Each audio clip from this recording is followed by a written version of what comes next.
opportunity to enjoy DC in one of its most beautiful seasons, which is the blooms of spring and the sense of renewal. So I hope you're all doing well.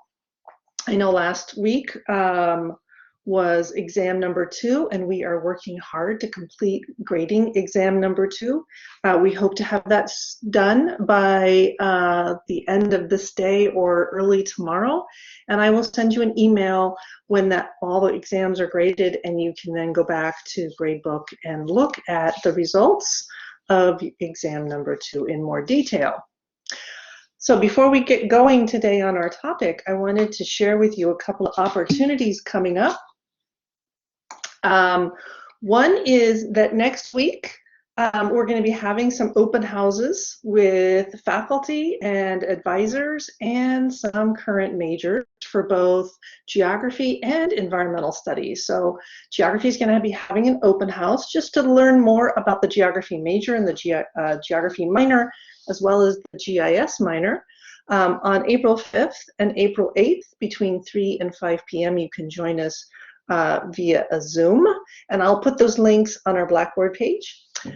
Environmental Studies and Environmental and Sustainability Sciences, which is our newly launched BS major. They will be having an open house on April 6th from 1 to 3 and on April 7th from 5 to 6. So if you've liked any of the topics that we've covered so far and you want to think about courses that you can follow up with to learn more before making a decision, I'm happy to help you maybe look at some of the courses that we have planned for the fall of 2021. And or you can attend some of these open houses and learn from other students what classes maybe they took next, why they became an environmental studies major or geography major. And particularly if you're Elliott School students, just to let you know that about half of our geography majors are Elliott School students. So because geography can be double counted in so many parts of the Elliott curriculum, it's not a very difficult major to do if you have enough time in your schedule to meet both major requirements. So anyway, some good stuff coming up if you're a first year or second year student and you're starting to think about what majors might work best for your interests.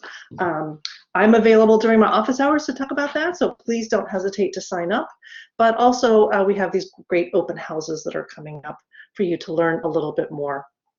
And of course, if you can't make those, we can always set up opportunities for you to meet with the advising staff that works in geography and our environmental studies program.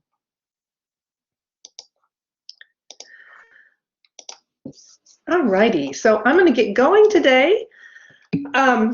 Will the open house, oh, Henry asked, will the open house be recorded? I don't think so, because it's going to be kind of informal.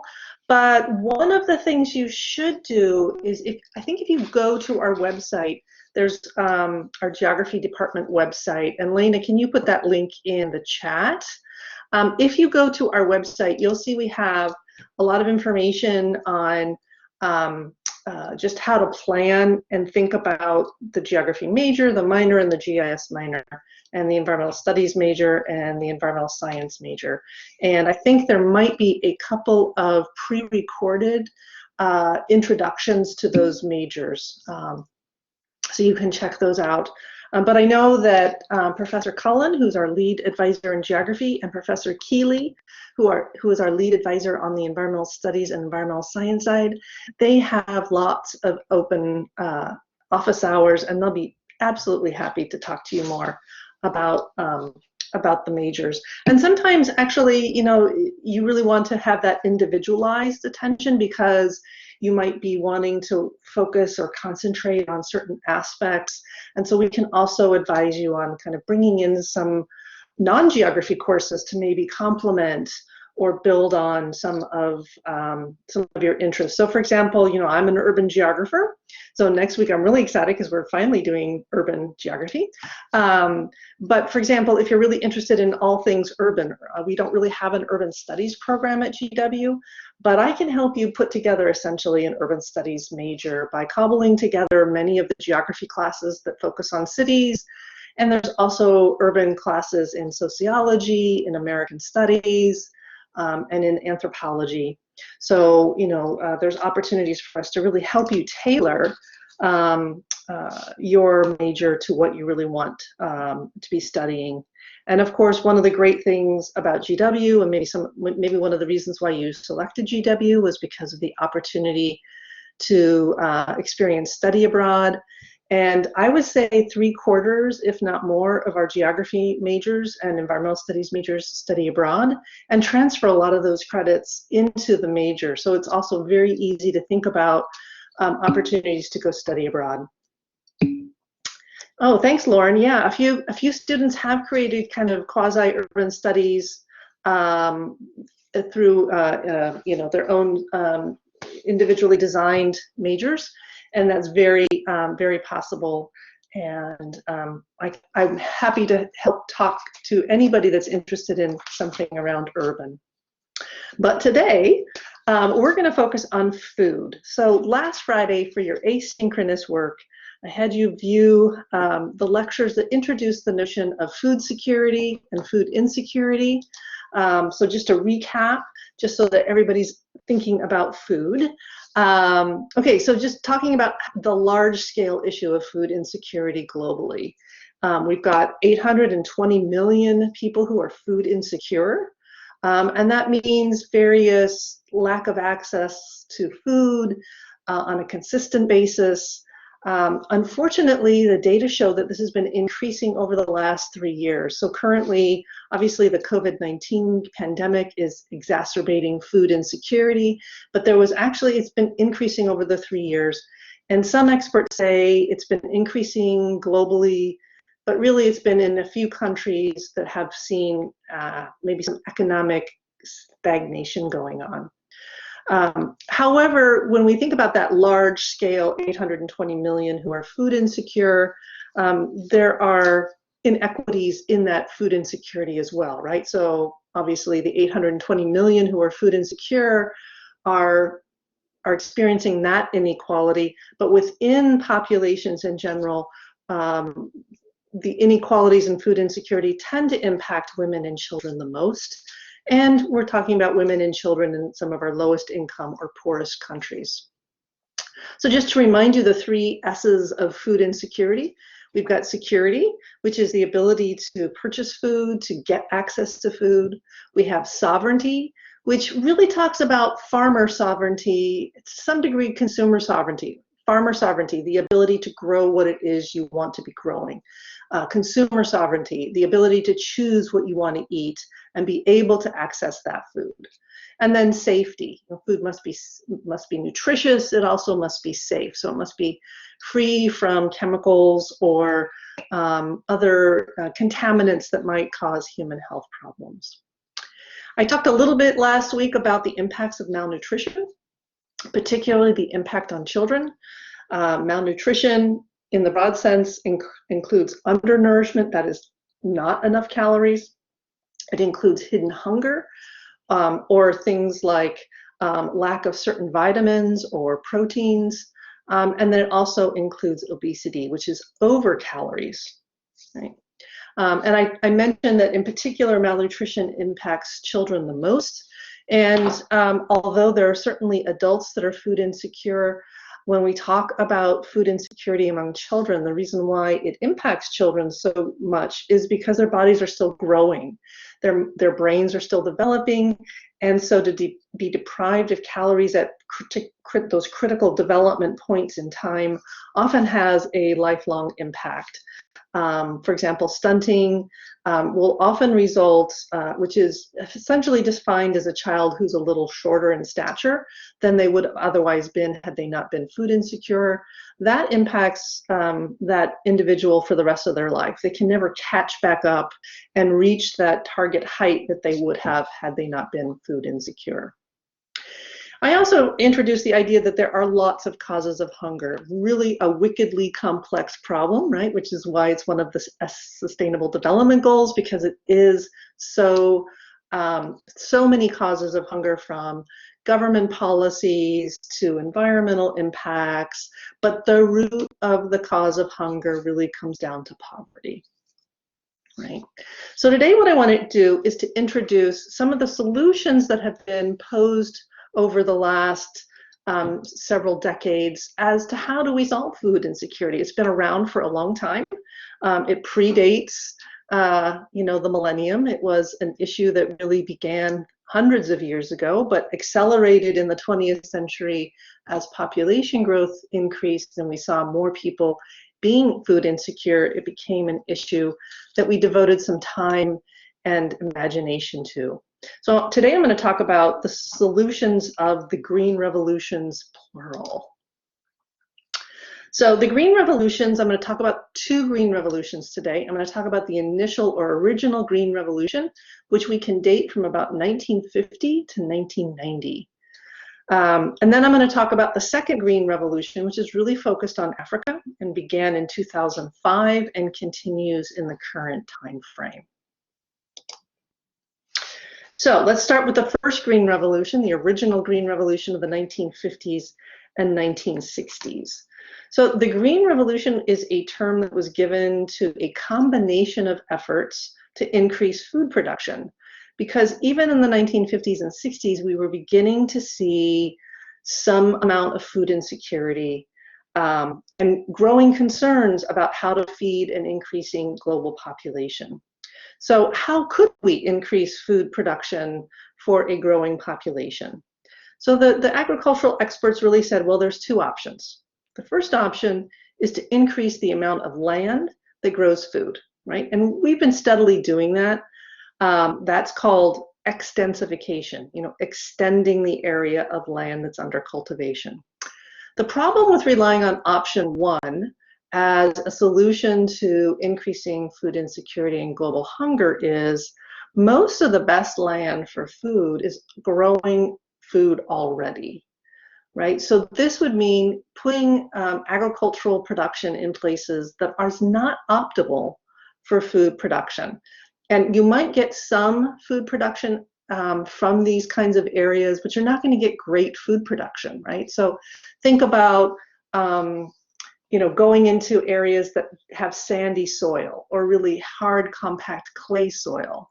You're going to get some growth. You're going to get some growth of crops, but you're not going to get sustained long-term growth. So when we think about, and this links back to some physical geography about like where are the best soils, where is the best climate for growing food, the United States, our breadbasket is one of those areas that just has incredible soil fertility and the right climate to grow lots of food. Other breadbaskets include parts of the Ukraine, for example. So not everywhere was going to be optimal for growing food. So most experts suggested we turn to option number two. And option number two is to increase the amount of food that grows on any given acre. And this is referred to as intensification, right? So think about maybe planting tomatoes that have 5 tomatoes on a single plant instead of 2 tomatoes on a single plant, right? So it's really option number two that guides the strategies of the Green Revolution. And so one of the leaders of the Green Revolution was an agricultural expert named Norman Borlaug. And he went to Mexico, which was a country back in the 1950s and 60s that was experiencing a lot of food insecurity and food shortages. And his objective was to figure out how the United States could export agricultural technology as a solution. And so he wanted to figure out how they could improve the traditional crops like corn, maize, that was grown in Mexico, as well as wheat. And so he and his colleagues really spent the 50s and 60s trying to come up with a solution for how to help Mexico increase its agricultural production. And so they came up with 3 integrated strategies that really define this early Green Revolution. The first is to use genetically modified foods, particularly cereal crops like rice, corn, and wheat. And the purpose of using the genetically modified foods was to increase the yield per plant or yield per acre. So kind of think about the notion of using some of our scientific technologies to do some gene splicing with corn or maize or rice that would end up with, you know, say an ear of corn being twice as big as traditionally grown, or that you could come up with these notions of high yield varieties, right? So when you hear that term high yield varieties, that's what it's talking about in terms of like just trying to increase the size of the plant, or you know, the amount of corn ears on a stalk, for example. So it's about crossbreeding and creating hybrids of corn that had larger ears that would essentially create more corn per plant, right? Or it was about accelerating the growth time. So accelerating the time that it would take for a plant to reach maturity, right? If you could decrease the growing time by accelerating plant growth, then maybe you could get 3 crops a year out of your plot of agricultural land instead of 2. So you would, again, essentially add 30% or more to your overall yearly production. And then also finally, genetically modified foods helped some plants be drought resistant or pest resistant. And that was important because we were losing crops to pests like the potato bug, for example, which could do tremendous damage in a potato field, right? So this was all about trying to increase the amount of food that gets into the global supply system.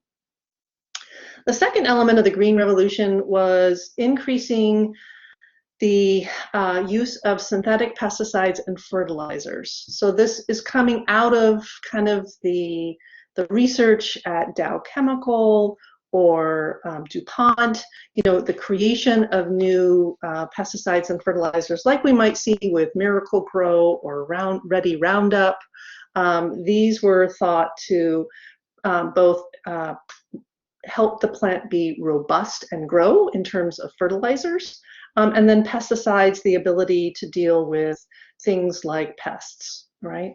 So in the early years, unfortunately, some of these synthetic pesticides and fertilizers included chemicals like DDT and malathion, both of which have now been related to cancer-causing problems. So some problems from using some of these chemicals early on.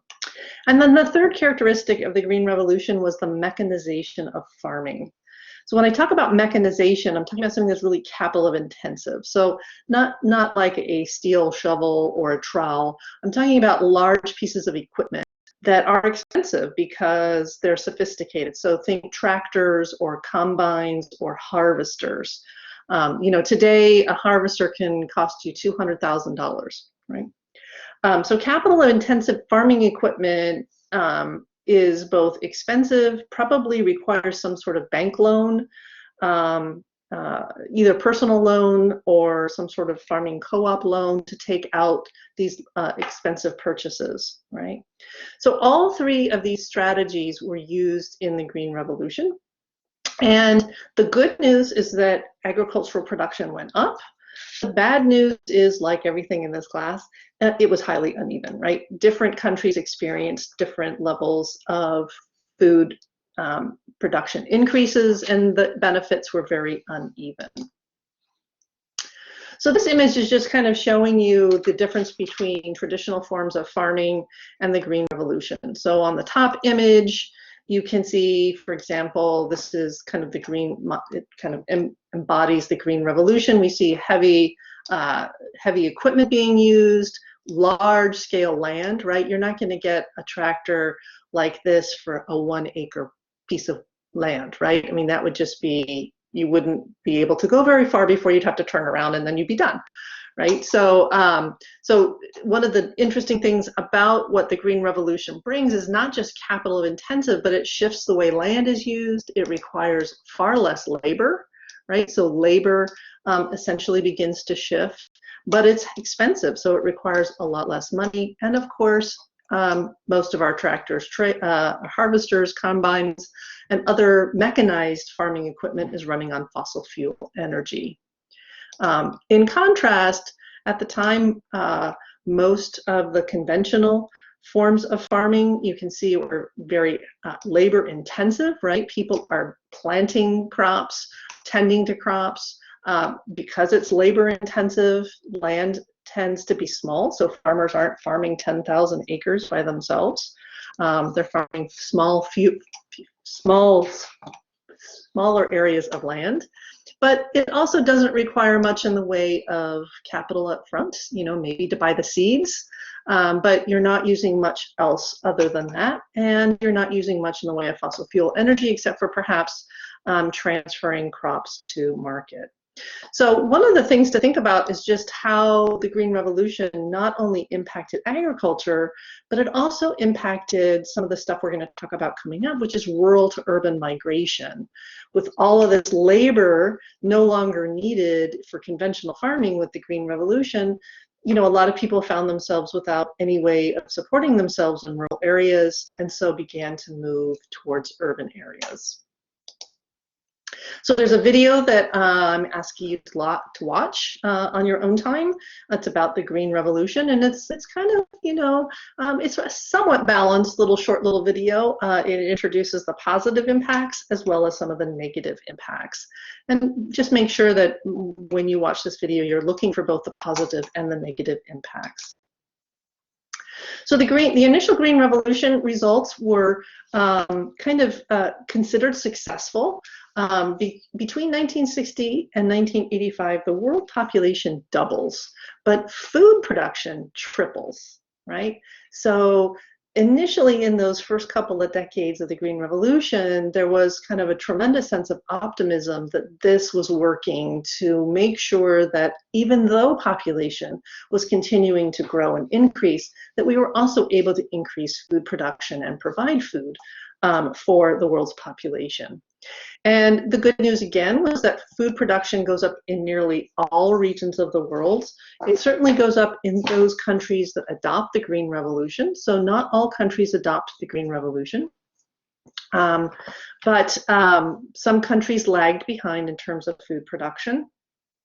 And then the other really great benefit of the Green Revolution is because agricultural production goes up and we're seeing a lot more food in the global marketplace, prices come down. And so that makes food more affordable, which also means that it is getting to people that are maybe otherwise would have been hungry. So the Green Revolution is considered successful, and it is important to note that millions of people benefited from agricultural production increases.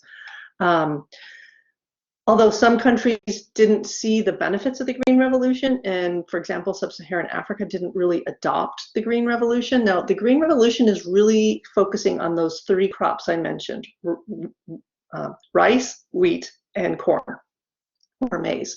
And so if you're a country that is not growing those kinds of crops traditionally, or if you're a country whose climate factors like rain, soil type, don't really make for growing those three cereal crops particularly optimal, then the Green Revolution maybe wasn't something that you were going to invest in. So this is just the effects of the Green Revolution. You can see, well, you can't really see because it's really tiny on the screen, but you can trust me that some of these are showing kind of increases over time in certain crops, right? So, you know, for example, lots of countries in Southeast and East Asia begin to plant Green Revolution rice in the paddies of Southeast Asia, for example. New varieties of wheat in Latin America, new varieties of wheat and corn in Latin America. So you can see that pretty much Latin America, if you just glance briefly at these two graphs, you can see some increase in production. And then we see two regions that don't really see much of an increase. And it's not, it's in part because they didn't really have wide-scale adoption of the Green Revolution because of other kinds of factors, like they weren't really growing those crops in those two regions of Middle East and North Africa and Sub-Saharan Africa to begin with, right? So just briefly, some of the negative impacts of the Green Revolution, despite the positive impacts, there are a host of economic or social impacts. We've got consolidation of small farms into larger ones, and that really displaces a lot of tenant farmers. So unfortunately, one of the things that happens is we see intensifying rural poverty.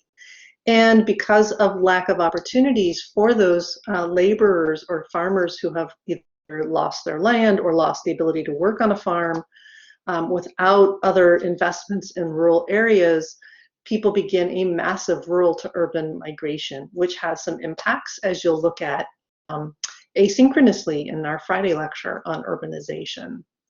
Probably the area that has gotten the most critical attention has been the kinds of environmental impacts that the Green Revolution had. So definitely there's been growing awareness of some of the problems associated with using synthetic pesticides and fertilizers, not only for impacting ecosystem health, but ultimately, since we are part of an ecosystem, accumulating in our own bodies as we kind of eat through the food web and the food chain. Initially, the Green Revolution was really good at increasing soil fertility, but over time we began to see increased soil erosion and an increased loss in soil fertility. And it could be that the use of synthetic fertilizers and pesticides accelerated this loss. It could also be that we were starting to now use a lot of mechanization, turning over the soils a lot more, which can make them a little bit more susceptible to wind, for example. We also began to see the pollution of drinking water as many of these pesticides and fertilizers worked their way into the water table and down into aquifers or other sources of fresh water. We get the runoff of pesticides and fertilizers into waterways, and we're still getting that. So if you live in an area that has ever experienced algae blooms, if you've been on the coast of Florida during the red tides, or if you're in the Chesapeake Bay and you see a lot of green algae blooms, those are really the result of pesticides and fertilizers that really impact ecosystems in unanticipated ways. And finally, some of these pesticides and fertilizers were really researched over time and found to be carcinogenic, that is, causing cancers, as well as other birth defects. So for a lot of reasons, there were some really negative environmental impacts associated with the first Green Revolution. Some countries actually began to see a decline in agricultural productivity by the mid to late 1990s. So, for example, Indonesia had adopted the Green Revolution in the 1970s and saw tremendous increase, particularly in rice production. By the 1990s, their rice production had actually started to fall. And so this led many people to wonder whether the Green Revolution was a long-term solution to really accelerating food production.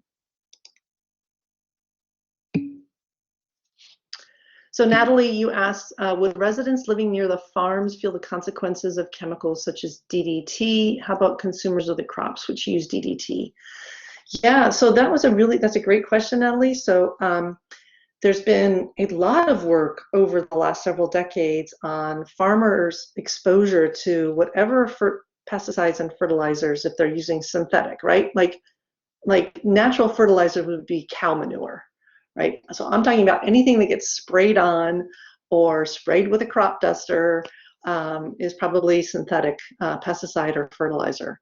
And yes, so definitely there's been concern about farm workers and farmers themselves being exposed to these chemicals. In addition, when in the 1950s and 60s, we didn't realize that these were potentially toxic chemicals, and so they were sprayed without concern about wearing any kind of protective equipment.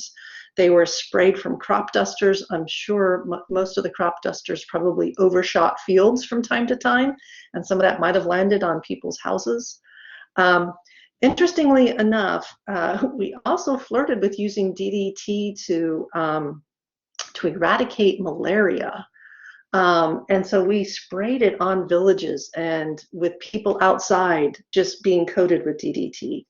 So DDT has been shown to be a pretty nasty and pervasive chemical. Malathion is its cousin. It's not much better.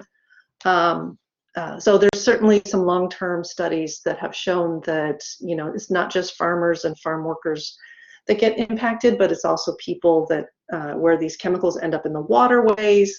If you're drinking from these waterways, you can be impacted. And then also, you know, we've seen, for example, a loss of pollinators. Bees and butterflies are crashing in their populations currently. And there's some thoughts that it could be related to some of the pesticides and fertilizers. It could also be related to some of the GMO corn and wheat varieties that are out there that may be just not as producing the kind of pollen that is either nutritious or edible for some of our pollinators. And Andrew, you asked, was the decline below the original food production? In some cases, yes. In some cases, no. It depends on where you're talking about. You know, in some places, they kind of had a dust bowl type of outcome where soil erosion and soil fertility were so bad that nothing could be planted. In other cases, it was just mostly noticing that, for example, by spraying a lot of pesticides, unfortunately, you kill a lot of things. Sometimes you're killing the good things. Sometimes you're killing what you're aiming to with a pest. The problem is sometimes pests come back with pest resistance to fertilizers or pesticides.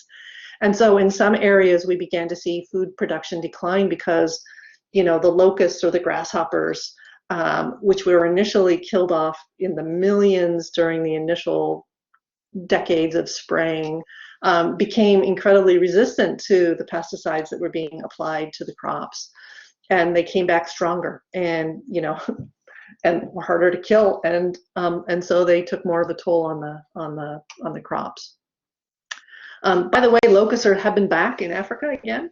And they are they swarmed last year in Kenya by the millions, destroying a lot of Kenya's agricultural crops in certain areas. So let's talk about the second green revolution, which is really referred to as Africa's new green revolution, or AGRA.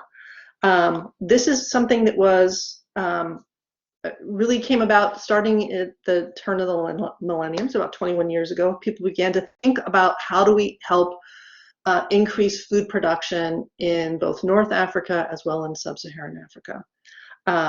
Again, when we think about where some of the biggest issues around food insecurity are, we are really talking about many of those being food insecure are in African countries.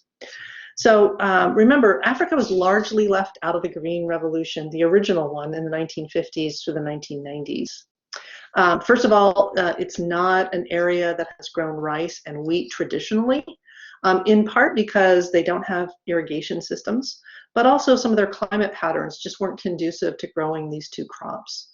So there would have been little interest among African farmers or African countries in growing these kinds of produce or crops because they weren't really suited environmentally.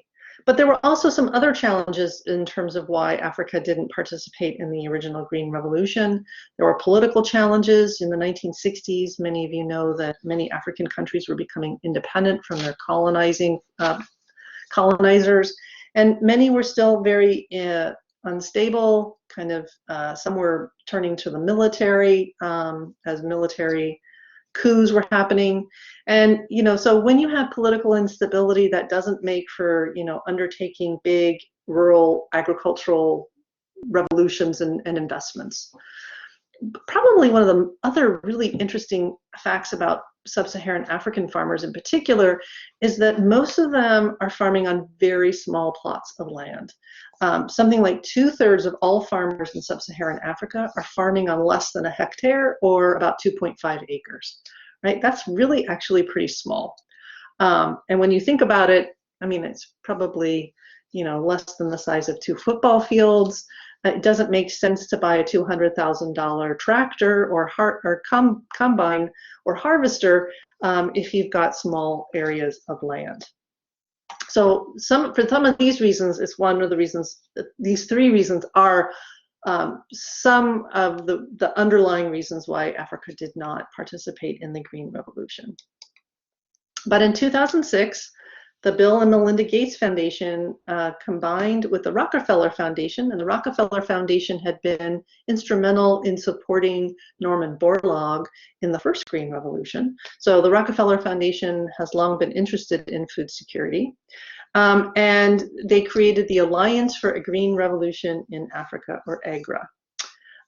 And their principles or their mission around this new Green Revolution was to create a Green Revolution that was unique to Africa. So, trying to understand what makes African farming and agricultural production different, while at the same time trying to avoid some of the negatives that came out of the initial Green Revolution, like environmental contamination. Currently, the Green Revolution focuses on some of the following kinds of projects. They're really focusing on small farmers, which makes sense because they're a majority of the farmers in most of Africa. They are trying to boost yields with hybrid seeds, not just focusing on rice and wheat and corn, but also on nutritious crops like sweet potato. They're working with banks and microfinancing to try and improve access to credit, right? Because poor people, poor farmers don't really have collateral. Maybe they have a small little bit of land, but they're not going to be able to access credit in traditional banking systems. Also, the use of things like drip irrigation to combat the fact that maybe there is some irrigation needed. Also, one of the things that's lacking in many sub-Saharan African countries is that there's no in-between enterprises, right? Like farmers would just take their crops to the market, literally, out in public squares or on the roadsides. And there didn't seem to be kind of like a collection points that were coordinated and organized to then kind of scale up production and scale up marketplaces, right? So, in some of my travels in sub-Saharan Africa, outside of the main cities, when you go to rural areas, there's no grocery stores the way we think of big grocery stores. There's little tiny corner markets, maybe, but most people actually sell a lot of what they're growing right there on the roadside, even still. There was some support for upgrading storage facilities because, as you know from our previous lecture, a lot of food is wasted or lost in not just in production, but also in storage. If things are stored incorrectly, they can rot or maybe be accessed by pests like rats, which then means that the food is ruined. And then also using some of our 21st century technologies like apps and GIS modeling to do more precision application of water or pesticides and fertilizers. Their goal is to triple production. And they're focusing on 16 countries that you can see here in green. Some of these countries include Rwanda and Ghana, Mali, Mozambique, and Tanzania. And so they're really trying to not just focus on the three crops that were really the original focus, but to focus on how we increase production across a range of crops that will give us more diversity of food choice in Africa. So it's very interesting to see what's going on. For example, they're doing a lot to plant, accelerate planting of cassava. So cassava is especially important plant. It's a tuber, so it kind of looks like an elongated potato, maybe a little bit more like a sweet potato, or more like a sweet potato, or a yam. And one of the reasons why cassava is such an important staple in most of sub-Saharan Africa's diet is because it grows in really poor soil. So it's kind of like, you can put it anywhere and it will grow. It's also really great for being drought resistant. Another plant is called the cowpea, and it's actually a bean. It's a legume, but it really grows well in really semi-arid areas without a whole lot of water. And cowpea is really tends to be grown traditionally by women, and they consider it an insurance crop. Like, if anything else happens to my crops, I know that I can get some cowpea and feed my kids, right? So Charlie, you had a question? Yes, I did. When is the time frame for this triple production goal? It depends on what year the countries began to be part of the system or of the program. I think they're trying to do it within a 15-year time period, right? So we're kind of looking initially at some of the early adopters of AGRA kind of coming due last year, this year, next year. Some others maybe didn't this was launched in 2006, but it always takes a few years after you launch a big initiative like this to actually start to see results. So, I think it probably will begin to see what kind of impact it has in the next 5 to 7 years, probably, especially in these early countries. So there's a short video for you guys to watch about AGRA. Now, admittedly, this is a biased video because it's put out by AGRA itself, but it's still an interesting way for you guys to see how they're thinking and conceptualizing this new green revolution for Africa, and why they're really focused on using some technology to help farmers be smarter in their farming. So some of the critics of AGRA are that there's still a range of issues. For example, environmental. Some people feel that there still could be pressure on farmers to grow a single crop or a monocrop.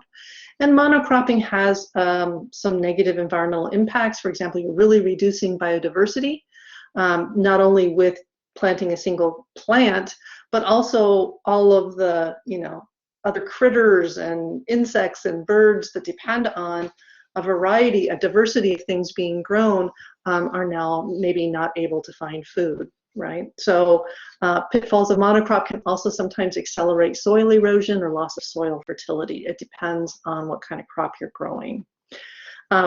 Some other criticisms are coming out from kind of the political economy, political ecology perspective that we've been looking at that say, well, all of these seeds, these hybrid seeds, tractors and trailers, combiners, these are still things that the global north exports to the global south. And so doesn't this just create another dependency on foreign imports for seeds or fertilizers? And I think that there's just not enough research done to know whether this is happening. There's also some concern on the social economic agenda that, again, kind of the global north telling the global south, here's what we think you should do to increase food production. And in some cases, we will see that governments in those African countries adopt the AGRA, but that doesn't necessarily align with how that notion of the second E in food security, sovereignty. It doesn't necessarily align with what farmers want to grow, feel comfortable growing. And in some cases, if we're talking about a non-democratic form of government, there may be kind of the imposition of certain crops on farmers to grow. Evan, did you have a question? Go ahead and unmute yourself. I was sort of exactly to that point about the social and economic application of this program. Is part of the program devoted towards making sure that increased agricultural production is accessible? Because there's a lot of sad stories of countries that have enormous surpluses of food, but because of the way that the food is managed and distributed, it's wasted or it's not made accessible, and so all of the health benefits are lost. Is part of this program trying to make sure that the food is distributed as well? Yes, and some of that is to get it to kind of middle enterprises that can then get it out to various areas within the country, for example. So a lot of what's happening with what is being grown with AGRA is not for export. Most of these are domestically going to be crops that are consumed domestically or maybe regionally. In that sense, I think it is trying to kind of deal with agricultural production for those who are food insecure. Like it's trying to ramp up production within countries that haven't been able to produce enough for their own population. Now, having said that, it's still a really difficult thing to do because we know, as good Geography 101 students, that many countries are lacking enough infrastructure in roads and railroads and highways to maybe distribute food easily, right? So distribution could be about transportation. Distribution could also be about poverty. You could put all the food in a window that you want, but if you have people that can't afford to buy it, there still may be some distribution issues. So, I don't think that this is the solution, but it is an interesting attempt to try and blend that notion of how can we increase production, trying to do so with some sustainability principles there, but also critics are looking at and saying, well, okay, maybe you didn't intend, but are you going to make sure that things are distributed to the people that need them? And that is a really tricky and complex issue. So I thought I would share with you a case study of Rwanda. Because I went there in 2017 and I thought I'd have some great photographs. So I thought, I'll just share my photographs. But I went there with Land O'Lakes, which is a farmer co-op based in Minneapolis. And part of their foundation's mission is to invest in agricultural production in areas of food insecurity. And so I was one of a few GW faculty that got to go on this trip to Rwanda. So I thought I'd share with you a little bit about what I learned about what's going on in this small little country in sub-Saharan Africa. So if you don't know where Rwanda is, let me just point it out on a map because it's really easy to miss. It's this tiny little one right here. Hold on, let's just change that color to red. Let me just draw it again. There we go. This little one right here. It's kind of sandwiched in between the Congo and Uganda, Kenya on one side, and Tanzania on the other side. So it's a country of high in food insecurity as of when the program was launched in 2007. And it's also had to deal with a lot of child malnutrition. Something like 40% of Rwanda's children are malnourished, or were back in 2007. So they launched the program in 2007 to increase their food security and reduce their imports of food. By 2014, the program was considering itself a success. It had tripled grain production. And at the same time, GDP per capita went from $355 to $730 per person. So Rwanda is considered a success in the AGRA program. The other thing is that remember, unlike the previous Green Revolution, AGRA is trying to work with a more diverse set of crops. And in Rwanda, they grow, the government actually requires, which is a problem, but the government policy was that farmers should be growing white maize, beans, millet, sorghum, cassava, and sweet potatoes. And the sweet potato is particularly important because the sweet potato, or any vegetable that is high in the color orange, is also high in keratin, which is high in vitamin A. And vitamin A is really important in children for eyesight, right? So if you are lacking vitamin A, you can have eye problems throughout the rest of your life, including if you lack vitamin A in your diet for a sufficient period of time, you can actually experience blindness that may never resolve itself. So the sweet potato growing was definitely aimed at children and making sure that they were getting enough vitamin A, because at the time they were not. So milk production has become a really important part of Rwanda's food security strategy.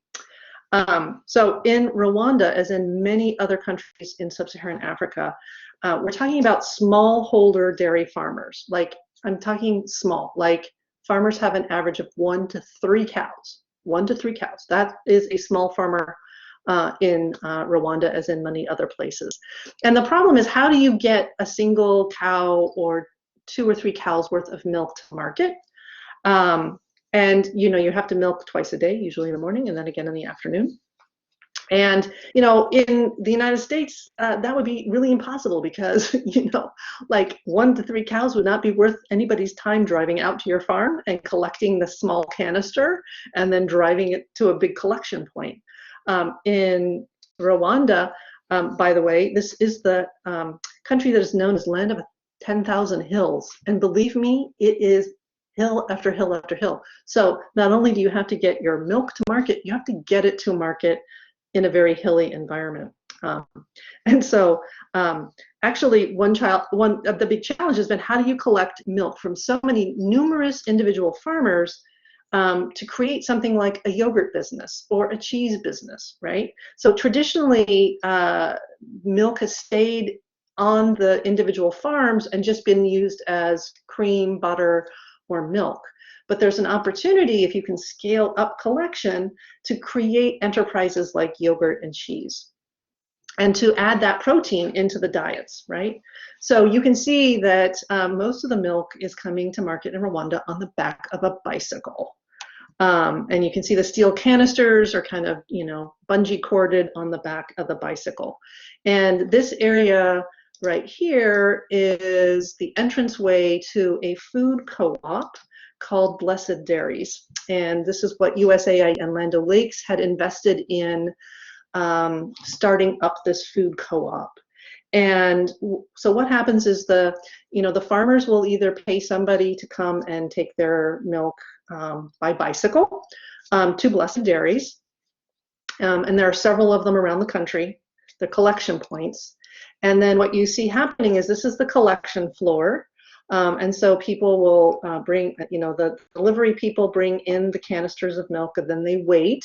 And what this person right here is doing is this person is testing the canister of milk to make sure that it is pure milk and not been watered down with water. So it's testing fat content.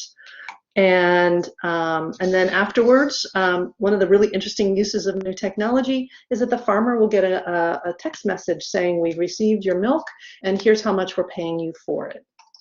So this kind of operation has actually been allowing Rwanda to establish its very first medium scale enterprise of yogurt and also cheese. And so this small kind of investment, I think this was like $110,000 investment on this to create this one system of Blessed Dairies. So they've been processing thousands of liters of milk every day. And they started with a staff of 15 in 2012. And by 2017, they had 44 employees. And so they're creating this value chain, which is really an important part. Now, I should say that the farmers themselves do hold on to the milk for their own personal consumption as well. So they are getting nutritious benefits from drinking milk. And for many rural farmers, income earned from just 1 or 2 or 3 cows can be transformative. So we got to go to a farm. This is Flora, and she's in the pink dress. And Flora is a model farmer. She has had so much success with her cows that she goes around her village and surrounding areas and instructs other women on how to care for their cows and how to get the most milk that you can from them. So you can see the pretty rudimentary technology here. This is the cow pen. You can also see a lot of greens. In fact, most cows are eating leafy green plants. They're not being fed, kind of the traditional kind of ground food that we would find cows growing, say, in the United States farming system. So she grows a lot of various kinds of crops on her farm to actually feed her cows. And her story was so moving because she has 6 children, and she said that she started off with 1 cow, and the 1 cow allowed her to send her children to primary school, because even though school is free in Rwanda, there's a teacher's fee. You have to wear uniforms, you have to buy your books and all your school supplies. And so for the very poor, free school is not free. which means that a lot of them can't afford to send their children to school, and so they don't go. So she was able to send her children to school with a cow. And then she became pretty successful and was able to add more cows. And then she also won so many awards for being a model farmer that she was able to put a methane digester system into her farm area. So she has a small collection area, and all the cow waste, all the cow dung, she shovels it into this little digester. The digester then digests methane, and as we know, methane is a gas, and she uses the gas to actually create electricity in her house. So she's one of the few people in her whole village that has light bulbs that are coming from methane digestion. So this is a good example of how transformative just a single cow or two can be when we're talking about some of the poor. And they've also been, Rwanda's also been incredibly paying attention to marketing milk because milk is relatively recent in the diet. Many people don't necessarily understand the nutritional benefits. And so billboards around Rwanda look like this. They have a whole bunch of marketing and campaign messages. This one is called Shishavumba, which translates as feel the goodness, which is a lot like our Got Milk campaigns, right? And so, for example, you can see this one says, do you remember to bring milk when you were visiting a family that has children? Like, kind of like, instead of bringing flowers, bring milk. So it's kind of like trying to get the word out that this is an important kind of social act, right? And again, we see kind of these advertisements about how milk can help children be strong and overcome malnutrition. And then lastly, I thought I'd share with you, the talk about distribution of food. So this is actually a really interesting case study of how they are distributing milk around Rwanda. So remember, all of the milk goes into those small collection points, nodes within the country, and then all that milk is collected. Some of it goes off to make yogurt, some of it goes off to make cheese, and then some of it comes to these little small scale milk distribution points. So imagine, like, this is just a big tank. It's like probably not much bigger than like a little pop-up trailer, and they're all over the place. They're kind of like a 7-Eleven. They're just kind of like on a corner. It's not much wider. This whole storefront is not much wider than what you're looking at. And people can bring their own containers and they fill up the milk here. And this is refrigerated, so it's staying cold, which obviously means that you need electricity. But we saw them pretty prevalent around rural areas as well. And so people would bring their containers to fill up on milk at the milk zone, which I thought was kind of interesting because we don't have anything like that where you could just go take an empty gallon and go fill up milk, right? We just don't have that here in the US. So Rwanda still has challenges, definitely. One of the problems is that, Paul Kagame's government is not exactly democratic. He's been president for 20-something years, but he is considered kind of a kinder, gentler dictator. But government policies are compulsory, right? And so this really does impact farmer autonomy and that notion of sovereignty. Some people worry that by restricting, to the 7 crops that Rwanda chose farmers to do, that could be undermining subsistence practices that oftentimes fed local communities, especially if traditional crops were failing. So, there's some challenges for sure in Rwanda. So. What I want to do now is to send you all to the breakout room. So if you haven't opened up the Google Drive, go ahead and go to your groups. If you find that you're by yourself, because I noticed that we've only got about half of the class in attendance this morning. So first of all, let me just remind you about breakouts. From time to time, some of what we do in the breakouts can appear on an exam, but I am not necessarily reading all of the material that you put on the docs. I'm not giving you a grade for this, so please don't make this a stressful part of the rest of your morning.